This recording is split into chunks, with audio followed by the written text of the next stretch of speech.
Tu sais peut-être que les lectures d'aura existent et si tu ne le sais pas, eh bien je te l'apprends. J'ai moi-même été formée, je suis donc ce qu'on appelle une aura visionnaire. J'adore ce terme, je le trouve beau, poétique et en même temps un petit peu perché. Et dans cet épisode, je me suis dit qu'il était temps que je te donne quelques astuces pour percevoir l'aura et surtout pour comprendre ce qu'elle a à te dire. Je m'appelle Léa, je suis à la fois coach business, entrepreneuse, amoureuse, maman, médium et j'en passe, multiple, tout comme toi. Et puis j'ai des rêves plein la tête, dont celui d'un monde plus en paix. La paix dans le monde, elle démarre par la paix en chacun d'entre nous et ça, c'est déjà un sacré challenge au quotidien. Alors ce podcast est une ode à la vie, à la simplicité et au retour à soi. Mon objectif est d'amener de la paix, du détachement, de la confiance, du rayonnement, de la joie, parce que ce qui est bon pour toi t'amène à briller. Et que si tout le monde brille, alors l'ombre s'estompe. Qui que tu sois, qui que tu crois être, qui que tu veuilles être, ce podcast te donnera des pistes pour une vie alignée et en paix. Si à la fin de l'écoute, cet épisode t'a plu, pense à le partager à quelqu'un à qui il pourrait faire du bien. Et puis mets-nous des étoiles, des likes, des commentaires pour faire voyager le message. Pour commencer, qu'est-ce que c'est l'aura ? C'est un champ électromagnétique qui nous entoure, qui entoure tous les êtres vivants. Et ce n'est pas une fabulation New Age. Ça a été prouvé par des travaux scientifiques. Donc il y a des machines qui sont capables de percevoir l'aura. Et il y a certains êtres humains qui arrivent à voir également l'aura. Ce qui est intéressant quand on apprend à voir l'aura, à distinguer l'aura, c'est que dans l'aura, il y a un tas d'informations concernant une personne, une plante, un animal. Et en se connectant à ce champ d'informations, on va pouvoir les délivrer à la personne qui en a besoin. Alors bien sûr, la grande question de cet épisode, c'est comment est-ce que toi, tu peux percevoir les auras et comment est-ce que tu peux comprendre ce que veut dire ce que tu perçois. Parce qu'il y a voir, mais il y a aussi comprendre. Ce sont deux choses différentes et ce sont deux choses totalement complémentaires quand on est dans une lecture d'aura. Alors aujourd'hui, ce que je te propose, c'est qu'on procède par étapes. La première des choses à comprendre, c'est qu'il y a voir et voir. Quand on parle de capacités extraordinaires, ce que j'appelle les capacités psychiques, on dit voir là où il faudrait dire percevoir en réalité. Percevoir, c'est comme quand tu rêves. Tu vois, tu entends, tu sens, tu ressens, tout paraît réel. L'instant du rêve. C'est vraiment juste l'instant du rêve que tout paraît réel. Et quand j'utilise mes capacités, je perçois de la même façon que si je rêvais. C'est-à-dire que je vais pouvoir voir, je vais pouvoir percevoir, ressentir. Je ne vois pas avec mes yeux physiques, je vois plutôt avec ce qu'on appelle le troisième œil. Donc quand un médium dit qu'il voit ou qu'un voyant te dit qu'il voit, dis-toi surtout qu'il est en train de percevoir. Sauf qu'on dit je vois, il me montre, parfois aussi on entend il me montre, je vois. Mais en fait tout ça ce sont des perceptions. On perçoit avec ses capacités psychiques. Dire qu'on voit, c'est pas exactement le bon terme. Et c'est à ça que tu dois t'entraîner. C'est pas tant à voir, mais c'est plutôt à percevoir. La deuxième chose à comprendre, c'est que l'aura est composée de plusieurs couches et que la première, tu peux, celle-là, la voir. Et quand je dis la voir, c'est avec tes yeux physiques. Si tu te mets face à quelqu'un, observe autour de sa tête, tu peux voir une espèce de couche translucide, légèrement floue, d'environ 2 cm. Si tu n'y arrives pas face à quelqu'un, tu peux mettre ta main devant un mur blanc et concentre-toi sur les contours de ta main. Moi, personnellement, je sais que j'arrive plus facilement à voir l'aura chez quelqu'un qu'à voir l'aura autour de ma propre main. Donc, voir ça, c'est bien, ça te renseigne qu'il y a quelque chose, mais c'est pas super utile parce que ça va pas t'apporter grand-chose. Ça va te permettre de voir qu'il y a effectivement un champ énergétique autour de la personne qui modifie légèrement la vision que tu as de la personne autour d'elle, vraiment autour d'elle. Mais ça va pas nous renseigner, ça va pas nous donner des informations sur la personne parce que nous, ce qu'on recherche vraiment via la lecture d'aura, c'est avoir de l'information. Et quand je parle d'information, c'est tout type d'information. Ce qui m'amène au troisième point. L'aura ou champ énergétique est rempli d'informations et ces informations sont présentes sous forme de fréquences. Et c'est ça qui nous intéresse. on va se connecter à ces fréquences pour percevoir cette information, pour recevoir cette information. La bonne nouvelle, c'est que tu n'as pas besoin d'être proche de quelqu'un pour capter l'information et elle est accessible en tout temps et en tout lieu. Et oui, de partout et pour tout le monde. Ça, c'est un peu ce qui inquiète en général quand on découvre la lecture d'aura, c'est que toutes les informations sur n'importe qui sont disponibles tout le temps. C'est-à-dire sur quelqu'un qui est décédé, les informations sont toujours disponibles par n'importe qui. C'est-à-dire que si tu veux avoir des informations sur une personne que tu n'as pas vue depuis longtemps, tu peux avoir ces informations. Toutes les informations sont disponibles tout le temps et en tout lieu. Il y a des expériences qui ont été faites où on a mis des gens dans des sous-marins et on a demandé à des médiums de se connecter à ces personnes-là et de parler de ces personnes-là. Donc des gens qui ne connaissaient pas évidemment. Les médiums ont été capables de le faire alors que ces gens étaient dans des sous-marins sous l'eau. C'est pas la distance, c'est pas le fait que cette personne soit enfermée dans une cage de Faraday qui va empêcher la lecture des informations. Les informations sont disponibles partout et en tout temps et ça, faut vraiment que tu le retiennes. Donc, quand tu te connectes à quelqu'un pour faire sa lecture d'aura, en réalité, c'est pas tant l'énergie que tu perçois autour de lui que tu perçois, mais c'est son énergie tout court, son énergie qui compose l'énergie globale de notre planète. Chaque individu participe à l'énergie globale de la planète. Et toi, quand tu te concentres sur une personne, tu vas pouvoir capter ces fréquences-là, cette énergie-là, ces informations-là. En quatrième point, il y a des règles. C'est pas parce que toute l'information est disponible de partout, en tout temps et pour tout le monde, qu'on va aller lire les informations de tout le monde. On ne lit les informations que pour une personne qui a donné son accord. Ça, c'est une forme d'éthique et moi, je m'y tiens vraiment. Je trouve ça important. Je n'ai pas d'intérêt à aller lire l'aura de quelqu'un que je rencontre parce que pourquoi faire en fait ? J'ai mon intuition, mes perceptions, mais je ne cherche pas à aller plus loin parce que la personne ne m'a pas donné son accord. Les informations qu'on recherche via la lecture d'aura sont dans une volonté d'aider. Ça, c'est important aussi, et non de nuire. Et parfois, l'être humain a ce travers hyper intéressant qui est « je t'aide pour ton bien, je vais faire ça », mais en fait, c'est parce que je pense que c'est dans ton intérêt à toi. C'est pas dans ton réel intérêt, tu ne m'as rien demandé. Donc, il faut faire la distinction entre ce que je crois être bon pour quelqu'un et ce qu'il m'a demandé et ce qui est réellement bon pour lui. Donc, on ne fait pas de lecture d'aura pour une personne qui ne nous a rien demandé. Et bien sûr, on s'en tient à sa demande. Et on sort du jugement, on sort du conseil. Ça, c'est très important aussi. On donne juste de l'information. Et c'est la personne, en fait, qui décide ce qu'elle va faire de cette information. Bref, en fait, on s'en fout de tout savoir. On veut juste savoir ce qui nous est utile dans une volonté de progression et de mieux-être de la personne qui est en face de nous, ou même pour nous-mêmes, parce qu'il est complètement possible de se faire une lecture d'aura pour soi-même. En cinquième point, concrètement, quand on lit l'aura d'une personne, on a accès à des infos du passé, du présent et d'un futur possible en fonction de son énergie du moment. C'est-à-dire que le futur, il y a différents futurs possibles.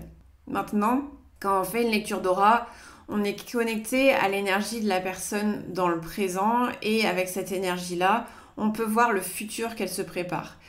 Heureusement, il y a toujours le libre arbitre et la personne peut décider de transformer quelque chose dans son énergie pour transformer ce futur qu'elle voit arriver et qu'elle ne veut simplement pas vivre. Donc il y a des choses où on a un pouvoir de transformation. Jusqu'à maintenant, moi j'ai plus de facilité à aller voir dans le futur qu'à aller voir dans les vies passées parce que les vies passées pour moi je préfère que ce soit la personne qui puisse aller voir ses vies passées parce que au moins c'est concret pour elle. Une vie passée, c'est compliqué à valider pour quelqu'un, alors que quand on parle du présent d'une personne, alors qu'on ne la connaît pas du tout et qu'on lui parle de « voilà ce que je vois en rapport avec telle personne, voilà ce que je vois en rapport avec cet événement-là, etc. etc. », la personne va pouvoir valider Et c'est ça qui est intéressant dans l'échange, c'est que la personne peut valider. Et vraiment, moi, c'est ce que je recherche, c'est de dire des choses à la personne qui sont vraies, qu'elle peut valider, pour ensuite pouvoir développer et avancer vers, ok, vers quoi tu veux aller. Donc la lecture d'aura, c'est aussi la possibilité de chercher des ressources pour avancer, pour aller de l'avant, pour dépasser une certaine situation.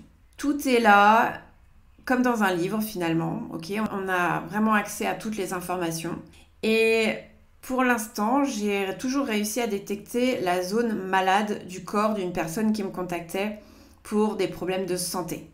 Et ça, c'est assez fou de savoir que quand on se connecte à l'énergie d'une personne, via la lecture d'aura, on a aussi des informations sur son corps physique et pas que sur ses corps subtils. On arrive également à voir si une personne est en couple ou si elle a des enfants. On peut lui détailler ses relations et tout ça sans connaître cette personne. Alors comment c'est possible? Comment c'est possible de dire à quelqu'un je vois que ton corps il souffre de ça. Ok, t'es en couple, ok, t'as 2 enfants, un garçon, une fille, alors qu'on ne connaît pas cette personne. Parce que si tu te concentres sur l'énergie d'une personne, tu vas pouvoir poser des questions et l'idée c'est de laisser venir les réponses. Alors, les réponses peuvent prendre différentes formes, des couleurs, des signes, des ressentis, des mots, des phrases. L'idée, c'est de laisser venir absolument toutes ces réponses. Et une fois que toutes ces réponses sont là, c'est de questionner le sens. Qu'est-ce que ça vient me dire ? Avec l'habitude, on n'a même plus besoin de questionner le sens. C'est-à-dire qu'on va percevoir quelque chose, on va percevoir une couleur, on va percevoir un mot, et on saura immédiatement l'associer avec le sens que veut nous apporter cette information-là. Et ça, c'est vraiment de la pratique. Donc, encore une fois, la lecture d'aura, c'est un apprentissage et on s'améliore réellement avec la pratique. En 6e point, j'ai envie de te dire, il faut absolument apprendre à faire confiance. Et ça, c'est certainement l'étape la plus compliquée pour un adulte. J'ai appris à ma fille qui avait 9 ans à ce moment-là comment faire une lecture d'aura. Et elle a tout de suite compris, elle a tout de suite pigé. Et quand elle m'a fait sa première lecture d'aura, j'étais le cobaye et j'ai halluciné parce qu'en fait, elle n'avait aucune connaissance des chakras, elle n'avait aucune connaissance des corps subtils. Elle m'a dessiné les chakras, elle a dessiné mes corps subtils.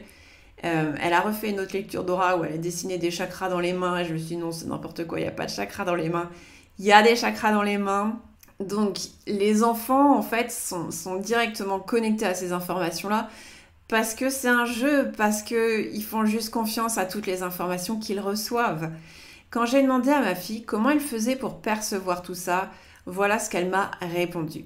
C'est très simple, j'envoie mon énergie vers la personne. Et mon énergie, quand elle revient à moi, en étant passée par la personne, elle revient avec des informations de l'autre personne. Et donc, je reçois les informations. Et c'est exactement ça le principe de la lecture d'aura, c'est que c'est un échange d'énergie, j'envoie mon énergie et je la récupère avec des informations nouvelles que je vais pouvoir restituer à la personne à qui je fais la lecture. Si je te racontais l'histoire de ma fille, c'est simplement parce que elle ne filtre pas.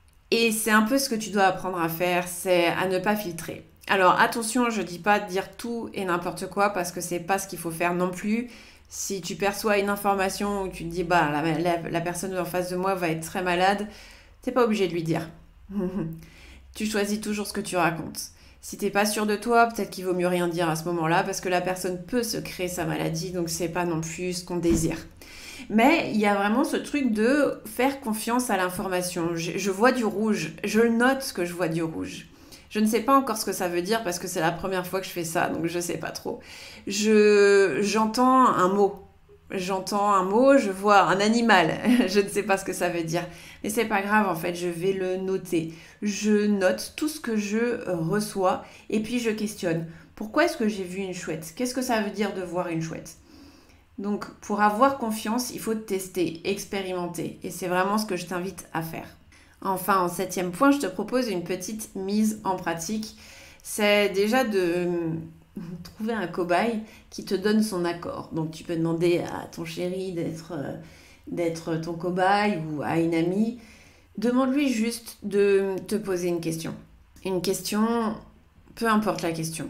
Alors, c'est mieux pour commencer que ce soit pas une question du type quand est-ce que je vais avoir un enfant ou est-ce que je suis malade et qu'est-ce qui va m'arriver avec cette maladie.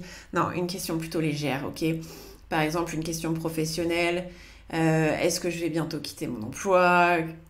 Professionnellement, qu'est-ce que je dois mettre en place pour arriver à la prochaine étape? Bref, quelque chose de plus léger où la personne ne va pas tout de suite se faire tout un plat de ce que tu vas lui raconter. Note cette question. Et ce que tu vas faire, c'est que tu vas juste prendre le temps de te centrer. C'est-à-dire que tu vas prendre le temps de respirer et tu vas faire comme ce que fait Jade. C'est-à-dire que tu vas envoyer ton énergie vers l'énergie de cette personne-là et lui demander de revenir à toi avec des informations. Et de revenir à toi avec des informations qui sont utiles pour la personne qui est en face de toi et bonnes pour toi et bonnes pour la personne. Ça, c'est important, note-le. Je veux des informations qui soient utiles et je veux des informations qui soient bonnes pour moi et bonnes pour la personne. Parce que parfois, il y a des gens qui te posent des questions mais ils ne sont pas prêts à vraiment recevoir la réponse.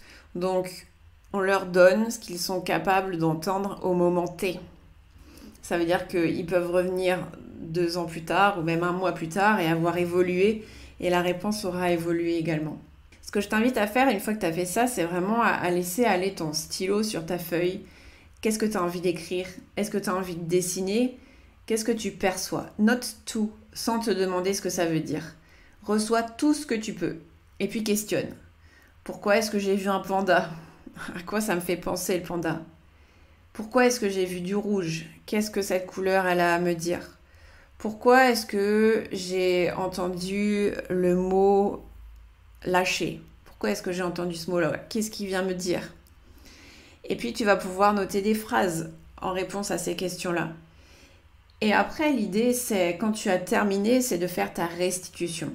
Donne ce que tu as vu à la personne avec qui tu fais cet entraînement. Alors, c'est pas obligé d'être juste et tu vas lui dire, là, c'est la première fois que je fais ça, je m'entraîne juste et voilà, je veux voir ce que ça donne. Ça n'a pas besoin d'être juste. L'idée, c'est déjà pour s'entraîner à recevoir de l'information. La restitution, en fait, c'est un exercice très intéressant et déterminant parce que quand tu fais une lecture d'aura, très clairement, tu reçois plein d'informations, mais tu n'en as aucune idée si elle est vraie ou fausse. Et c'est au moment de la restitution qu'elle devient vraie ou fausse. C'est quand tu fais ta restitution et que la personne en face de toi, elle fait « Ah ouais, ah ouais, ah ouais ». Il y a quelqu'un qui m'a dit une fois « Mais comment ça se fait? Mais t'as filmé toute ma vie depuis que j'étais enfant ou quoi ?» Ok, c'est très surprenant en fait de voir quelqu'un qui valide. Et c'est quand tu as quelqu'un en face de toi qui valide tes ressentis que tu vas prendre confiance. Donc, comme je te le disais tout à l'heure, pour prendre confiance, il n'y a rien de mieux que l'expérience. Il faut tester, il faut tenter. Alors bien sûr, tout ça, c'est une entrée en matière. Et pour pouvoir être totalement à l'aise avec l'Auravision, le mieux, c'est de suivre la formation du même nom. Et bonne nouvelle, je forme au niveau 1 d'Auravision. J'ai été formée par Isabelle David, qui est à l'origine de cette méthode complète et super efficace.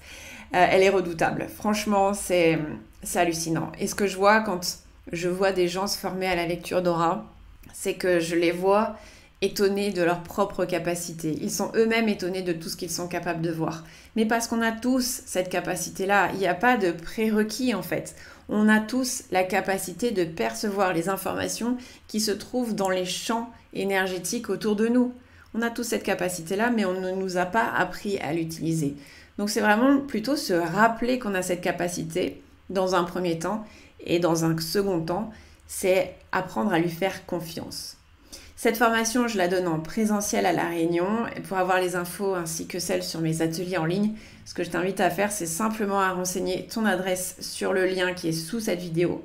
Et pas d'inquiétude, je t'envoie que des mails pour annoncer des événements, c'est tout. J'espère que cet épisode t'a plu et qu'il te sera utile. Je compte sur toi pour me donner ton retour et mettre des étoiles, des likes, bref, tout ce qui peut me permettre de voir que ce contenu est utile à d'autres personnes. Un grand merci pour ton écoute et à très vite pour le prochain épisode.